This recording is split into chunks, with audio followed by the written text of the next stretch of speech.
What is called the sword verse in Surah At-Tawbah annuls 120 verses which originally encouraged tolerance. One tradition has it that Aisha declared emphatically that the Surah As-Saff, the ranks, 61, had 200 verses during Muhammad's lifetime. When Muhammad actually died and Uthman standardized the Qur'an, the surah had only 72 verses. Incidentally, most any Qur'an you have has different verse numbers. The number of the annulled verses are so numerous because there are 40 surahs which are plagued with this major problem of a so-called inspiration. This concept is certainly very unacceptable and foreign to an all-wise God.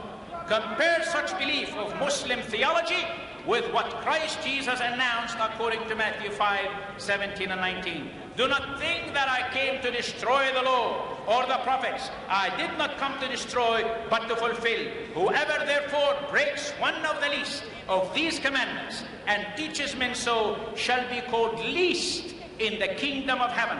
But whoever does and teaches them, he shall be called great in the kingdom of heaven. The problem with the Qibla, another proof of this strange belief, is recognized in that Muhammad communicated to his early followers in Mecca that the Qibla, the physical direction of their prayers, was toward Kaaba. Then he abrogated that once he migrated to Medina so as to please the predominant Jewish population. Now he emphasized to his followers they must turn toward Jerusalem. Surprisingly enough, 17 months later, Allah changed his mind for the second time by commanding Muhammad to look towards Mecca again and no longer Jerusalem when Muslims pray.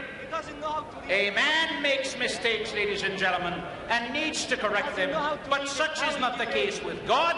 God has infinite wisdom and cannot contradict himself. We must ask, does God have two Qur'ans if this system of abrogation is valid?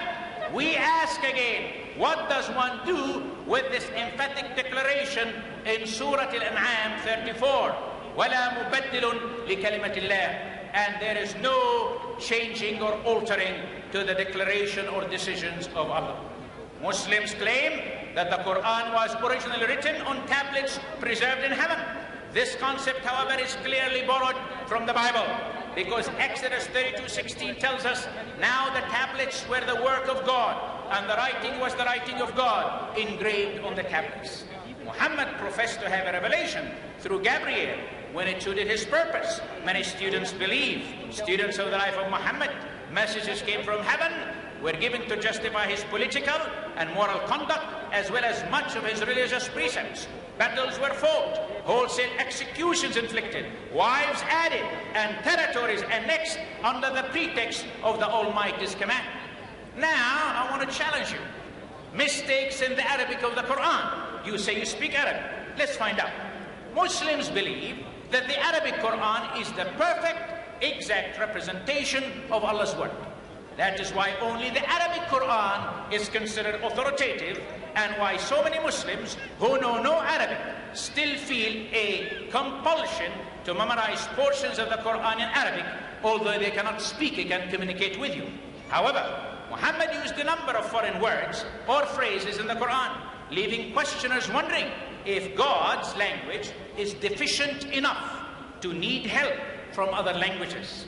An orator demonstrates his speaking abilities by not borrowing expressions from other languages. How then do we have the opposite in a book which God himself is supposed to have inspired in Arabic? Foreign words. Pharaoh comes from the Egyptian language. Adam from the Akkadian language. Basharan should have been the word, or insan, which are the Arabic words. Ibrahim comes from the Assyrian. A more accurate word will be Abu Rahim. From Persian, we have Harut, Marut, Sirat, Hur, Jan, Firdaus. From Syria, Tabut, Taghut, Malakut, Zakat. From Hebrew, Habir, Sakina, Jahannam, Ma'un. From Greek, Injil, which means Bishara, good news. That is not all. Here is the Arabic Qur'an with words from Egyptian, Akkadian, Assyrian, Persian, Syriac, Hebrew, Greek. 7 languages. An Arabic reader is astounded also at the obvious mistakes in the following surahs. First, Surah Al-Baqarah 177.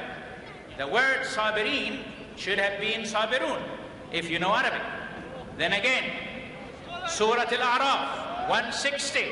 وَقَطَعْنَاهُمْ إِثْنَتَيْ عَشَرَةَ أَسْبَاطًا should have been إِثْنَتَيْ عَشَرَ سِبْطًا. Surah Al-Nisa 162. وَالْمُقِيمِينَ الصَّلَاةِ should have been وَالْمُقِيمُونَ الصَّلَاةِ.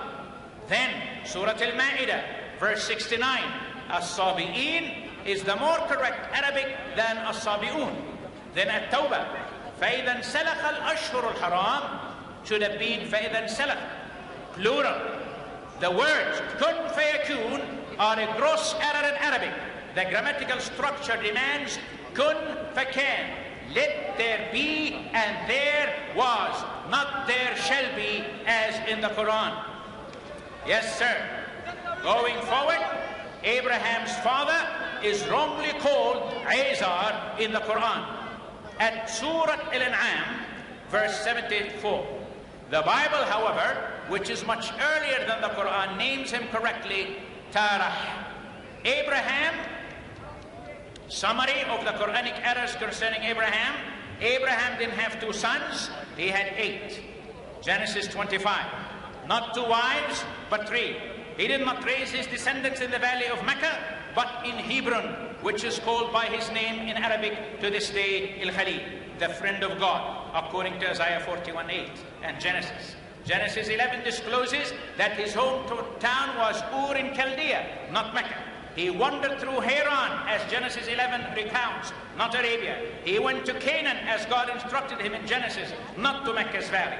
There is no record that Abraham and Ishmael went to Arabia and built the Kaaba in Mecca, although he did spend several years in Egypt. In Surah Al-Saffat, those who set the ranks, verse 100 to 112, we read of Abraham's sacrifice of his son. But which son?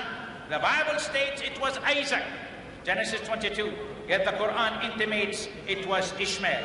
The Arabs have considered Abraham as their earliest father through Hagar, Abraham's second wife, and Ishmael his firstborn son. As for Mr. Deedat's question, my roots go back to Joktan Kahtan, who is the father of most of the people of Saudi Arabia. However, historically, the first father of the Arabs is this one, mentioned in Genesis 10:25. His name Kahtan in Arabic, Joktan in English. The names of some of his sons are reflected in geographical locations in Arabia, such as Sheba, Hazarmut, Ophir, Havila, until this very day. A third strain came from Abraham's nephew Lot, whose 2 daughters gave birth to the Nabateans, to the Moabites, and the Ammonites. A 4th strain came from Jacob's twin brother, Esau, according to Genesis 36. Finally, and most people forget this strain, Keturah, whom Abraham married after Sarah's death, gave birth to 6 more sons, who also became forefathers of more Arab tribes. Therefore, Abraham was only 1 out of 5 of the forefathers of our people. The savage struggle that's going on between the children of Ishmael and the descendants of Isaac has caused many to wonder. Instead of the blessing of Abraham, there seems to be bloodshed. We read in Galatians 3:16 that it is neither Isaac nor Ishmael who are to bless the world, but Messiah Jesus, as Galatians